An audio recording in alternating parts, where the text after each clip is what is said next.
महाकारुणिक तथागत भगवान गौतम बुद्धांचा, महाकारुणिक तथागत भगवान गौतम बुद्धांचा, महाकारुणिक तथागत भगवान गौतम बुद्धांचा।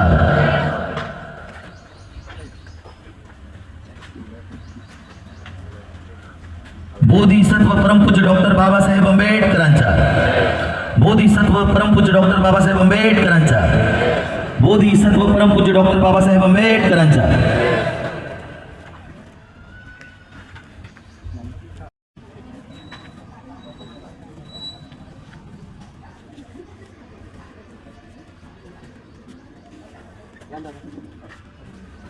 नीलेश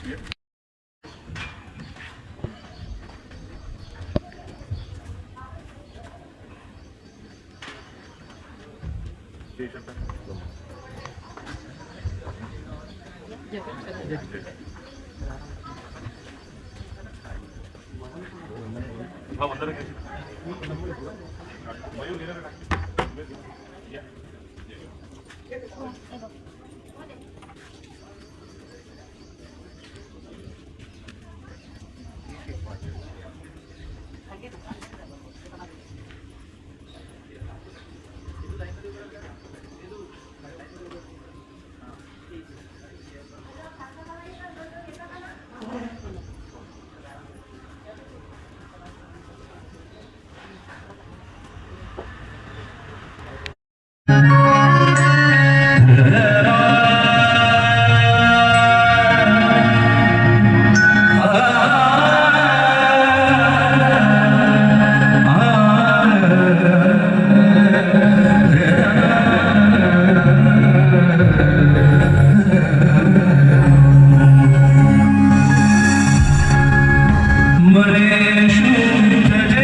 जगभरात आम्ही आपले मित्र बनवू शकतो आणि संपूर्ण विश्वावर आम्ही राज्य करू शकतो.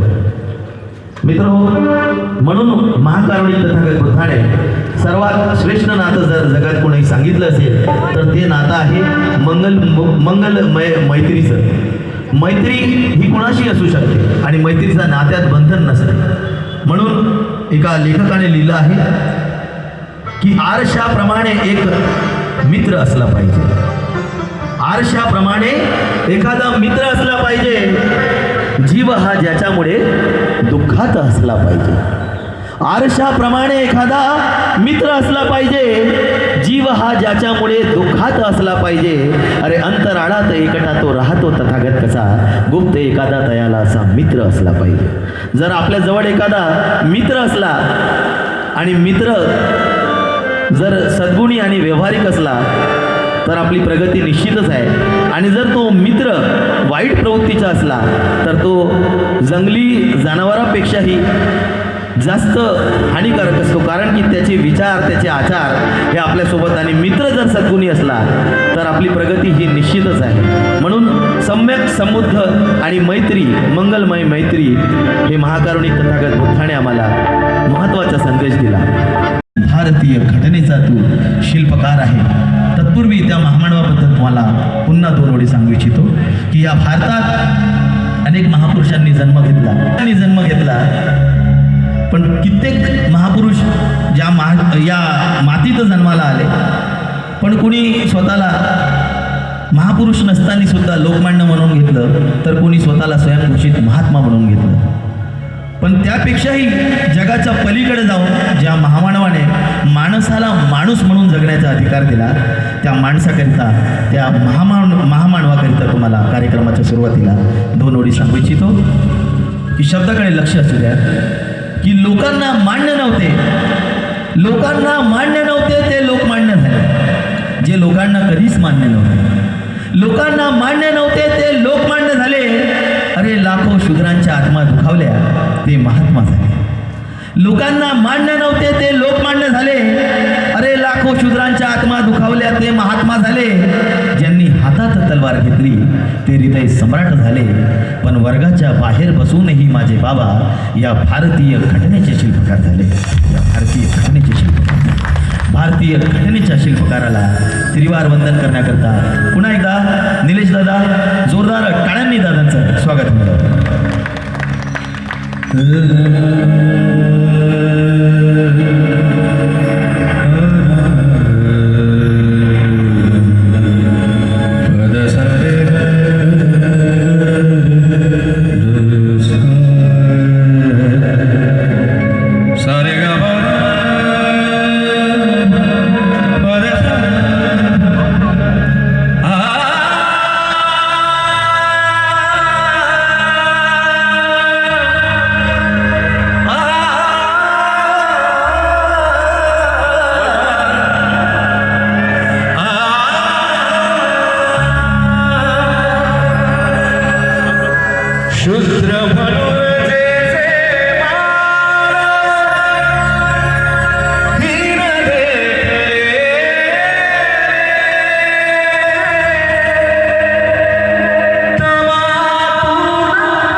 यानंतर पुढच्या गीताकडे जाऊया. पुन्हा एकदा उपस्थित सर्व नागरिकांना, उपासक उपासिकांना स्वर्णिल म्युझिकल ग्रुप आणि निलेश दादा सावरकर आणि सर्व कलाकारांकडून बुद्ध जयंतीच्या मंगलमय शुभेच्छा. आणि मागच्या महिन्यातच आम्ही प्रज्ञसूर्य डॉक्टर बाबासाहेब आंबेडकरांची जयंतीसुद्धा साजरी केली. आणि खऱ्या अर्थाने पाहता या दोन्ही महामानवांची जयंती या भारतातच नव्हे तर जवळजवळ 156 देशामध्ये साजरी केली जाते.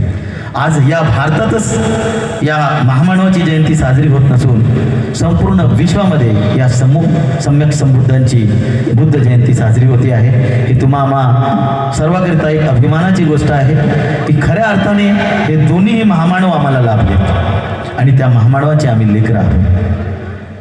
आज जगभर बुद्ध धम्माचा प्रसार होत आहे. भारताच्या मातीत जरी तथागतांचा जन्म झाला तरी चीन, जपान, म्यानमार, थायलंड असे अनेक देश आज बुद्धांच्या मार्गावर चालून प्रगत होत आहेत. म्हणून आज जगाला युद्धाची गरज नसून महाकारुणिक तथागत बुद्धाची गरज आहे. या दोन्ही महामानवाला त्रिवार वंदन करण्याकरता आमंत्रित करतो आहे रक्षणदा. जोरदार टाळ्यांनी रक्षणदाचं स्वागत होऊन जाऊ दे. माझ्या भीमाची पुण्याई आम्हा माणुसकी देई.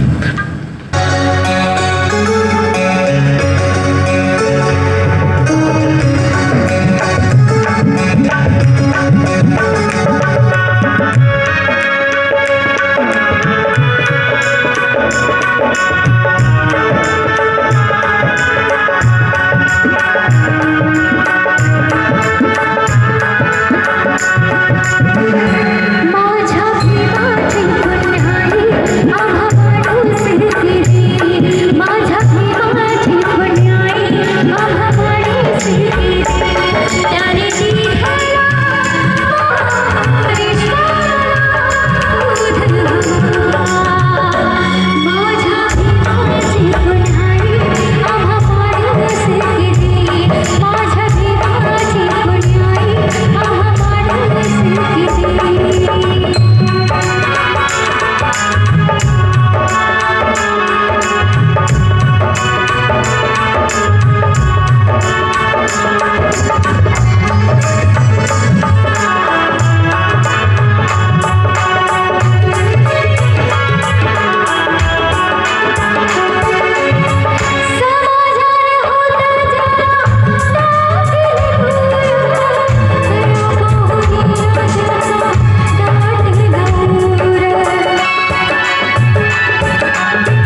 प्रेक्षकांच्या जोरदार टाळ्या होऊन जाऊया. माझ्या भीमाची पुण्याई आम्हा माणुसकी देई साऱ्या विश्वाला बुद्ध हवा. आज संपूर्ण विश्वाला युद्धाची गरज नसून बुद्धाची गरज आहे. आणि ज्या ज्या देशांनी बुद्धाला वंदन केलं, बुद्ध अंगीकारला, आज ते सर्व देश प्रगतीच्या पथावर आहेत. आणि आज ज्या मातीत महाकारुणिक तथागत बुद्धांचा जन्म झाला तो भारत देश आज संपूर्ण भारताला जर कुठल्या नावाने आणि एका संबोधन चिन्हाने जर ओळखले जाते तर या भारताच्या मातीतला व्यक्ती जर कुठल्या परदेशात जातो, कोणत्याही विदेशात जातो तर खऱ्या अर्थाने या भारताची ओळख बुद्धांच्या या नावाने ओळखले जाते की भारत हा महाकारुणिक तथागत बुद्धांचा देश आहे. आणि जितका सन्मान महाकारुणिक तथागत बुद्धामुळे या भारताला मिळतो आहे म्हणून आज भारत जगाच्या पाठीवर एक प्रगतिशील देश म्हणून आहे. कारण की या मातीत डॉक्टर बाबासाहेब आंबेडकर आणि महाकारुणिक तथागत गौतम बुद्ध जन्माला आले. इतकेच नव्हे तर निसर्गाने या मातीत अनेक संत महापुरुषांना जन्म घातले की जेव्हा जेव्हा अन्याय अत्याचार या पृथ्वीवर घडतात तेव्हा निसर्ग कुठे ना कुठे एखादा संत आणि एखाद्या महात्माला जन्माला घालतो आहे. कालांतराने तुम्हाला एक चक्र सांगतो आहे की महाकारुणिक तथागत बुद्धांचा जन्म या भारतात झाल्यानंतर बुद्ध धम्माला संपवण्याच्या या मनुवादी व्यवस्थेने भरपूर प्रयत्न केला. पण कालांतराने या मातीत अशा संतांना, अशा महापुरुषांना जन्म घातला की ते बुद्ध जन्म न संपता पुन्हा एका नवीन उदयास येऊन मानव कल्याणाकरिता या मातीत अनेक संत जन्माला आले. संत तुकारामांनी आपल्या अभंगातून संपूर्ण जगाला बुद्ध सांगितलं आणि त्या तुकारामांना छत्रपती शिवाजी महाराज यांनी आपलं गुरु म्हटलं. शिवाजी महाराज अर्थातच छत्रपती शिवाजी महाराज यांनी संत तुकारामांना आपलं गुरु मानलं.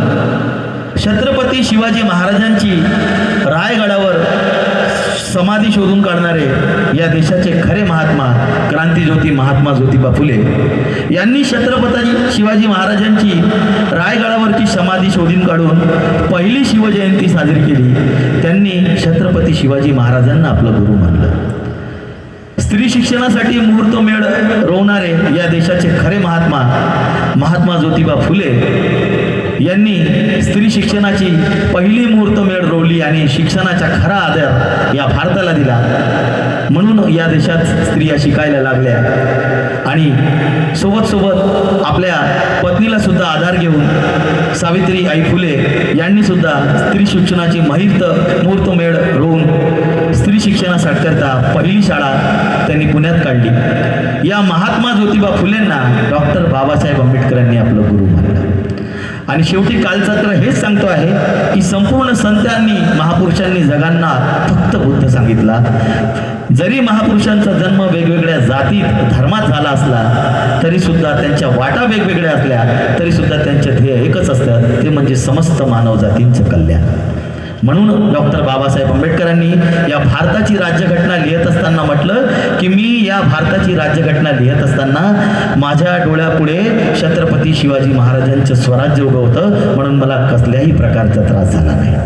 ज्या छत्रपती शिवाजी महाराजांच्या राज्यात 18 पगड जातींना एकत्र घेऊन स्वराज्य निर्माण करणारे छत्रपती शिवाजी महाराज न्याय, बंधुता आणि समता याच्या आधारावर छत्रपती शिवाजी महाराजांनी स्वराज्य निर्माण केलं आणि तेच सर्व न्याय, बंधुता आणि समता या मार्गावर डॉक्टर बाबासाहेब आंबेडकरांनी या देशाला एक सुंदर असं संविधान बहाल केलं की माणसाप्रमाणे वागणे हाच खरा धर्म आहे. हे आमच्या बुद्ध धम्मात आम्हाला शिकवले जाते. जनावरांना सुद्धा या मातीत जन्माला अधिकार आहे. या पृथ्वी तळावर जन्माला आलेल्या प्रत्येक सूक्ष्म जीवाला सुद्धा जगण्याचा अधिकार आहे. हा आमचा बुद्ध धम्म आम्हाला सांगतो आहे. म्हणून पुन्हा एकदा त्या त्रिवार महाकारुणिक तथागत बुद्धाला त्रिवार वंदन करूया.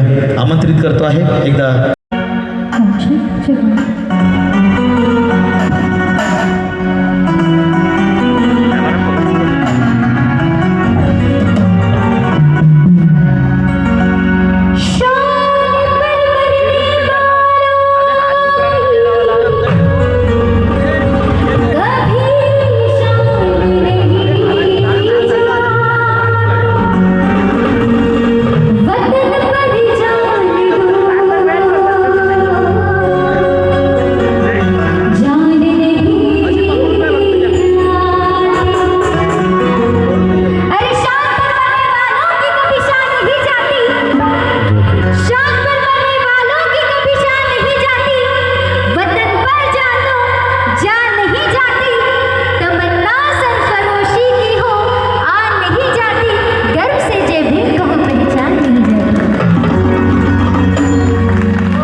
हे प्रत्येकाला म्हटलं जात नाही. छत्रपती म्हणजे प्रजेचं संरक्षण करणारा राजा म्हणजे छत्रपती शिवाजी महाराज, आणि दुसरे राजे म्हणजे घटनापती प्रज्ञासूर्य डॉक्टर बाबासाहेब आंबेडकर. बाबासाहेब आंबेडकर म्हणायचे की या भारताची राज्यघटना लिहित असताना मला कसल्याही प्रकारचा त्रास सहन करावा लागला नाही, कारण माझ्या डोळ्यापुढे छत्रपती शिवाजी महाराजांचं स्वराज्य उभं होतं. छत्रपती शिवाजी महाराजांच्या राज्यात सुद्धा महिलांना सन्मान होता. परस्त्री ही माते समान असे त्यांचे शब्द होते. 18 पगड जातींना एकत्र घेऊन स्वराज्य निर्माण करणारे राजे छत्रपती शिवाजी महाराज आणि समस्त मानव जातीच्या कल्याणाकरिता, मानव जातीच्या समस्त बंधुता आणि न्याय आणि त्यांच्या स्वाभिमानाकरिता एक मनुष्याला नवजीवन देणारं संविधान या भारतीय संविधान म्हणजेच डॉक्टर बाबासाहेब आंबेडकरांनी लिहिलं, आणि समता, न्याय आणि बंधुताच्या आधारित असलेलं हे भारतीय संविधान आज जगातलं सर्वात छान संविधान आहे. असे 2 राजे आम्हाला या भारताला लाभले. त्या दोनही राजांना आज वंदन करूया. मी शरद वासे आपल्या पुढे गीत सादर करतो, आणि माझ्यासोबत निलेश दादा आणि मयूर दादा या दोघांनाही आमंत्रित करतो आहे. खूप सुंदर गीत आहे. 2च राजे इथे गाजले कोकण पुण्यभूमीवर.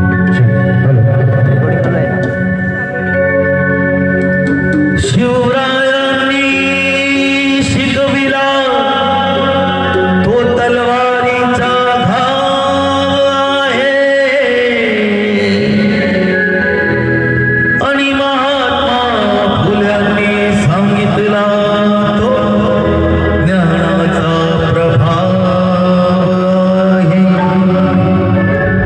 शाहू महाराजांनी दिला तो अखा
माझं तिथे झळालं नसतं तर नाव आम्हाला प्रत्येक गोष्ट संघर्षाने मिळवावी लागते.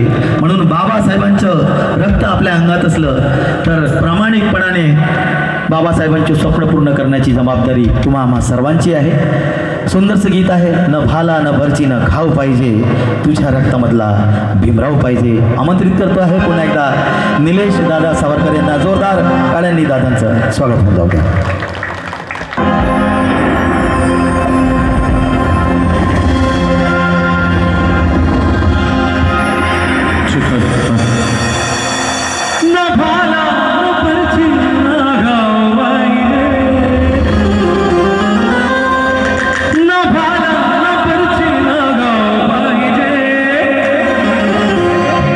तुझ्या रक्तामधला भीमराव पाहिजे, तुझ्या रक्तामधला भीमराव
आहे निलेश दादा सावरकर यांनी.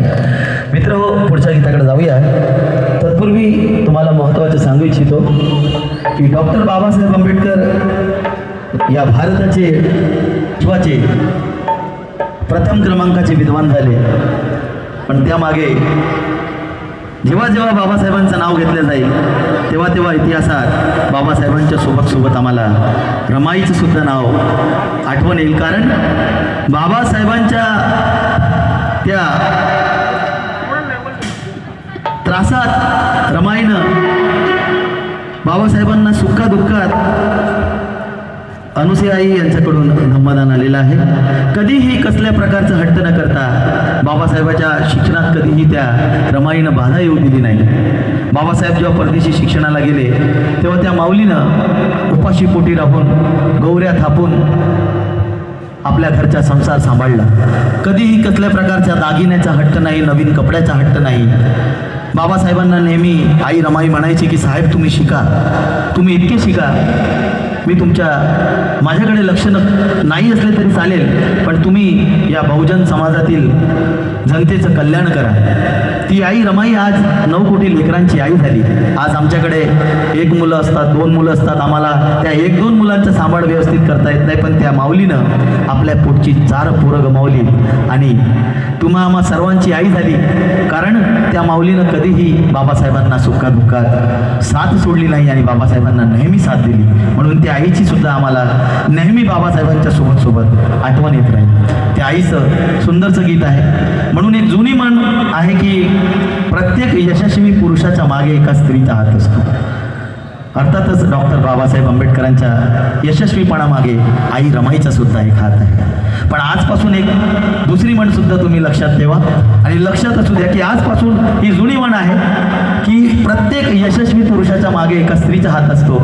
आज एक नवीन म्हण मी तुम्हाला सांगतो आहे की प्रत्येक भारतातील यशस्वी महिलाच्या प्रगतीपथाच्या मागे जर कोणाचा हात असेल तर तो आहे डॉक्टर बाबासाहेब आंबेडकर.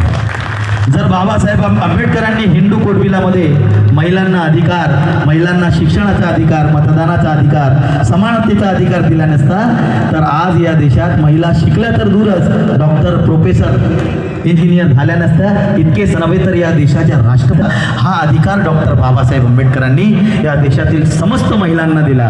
तेव्हा जाऊन आज महिला वर्ग उच्च प्रमाणात शिक्षण घेत आहेत, मोठमोठ्या नोकऱ्यावर जात आहेत, डॉक्टर झाल्या, इंजिनियर झाल्या, प्रोफेसर झाल्या. इतकेच नव्हे तर पार्टी अध्यक्षसुद्धा झाल्या आणि या देशाच्या सर्वोच्च सन्मान आणि सर्वोच्च जो प्रथम नागरिक असतो म्हणजे राष्ट्रपती, ते सुद्धा एक या देशाची महिला आहे.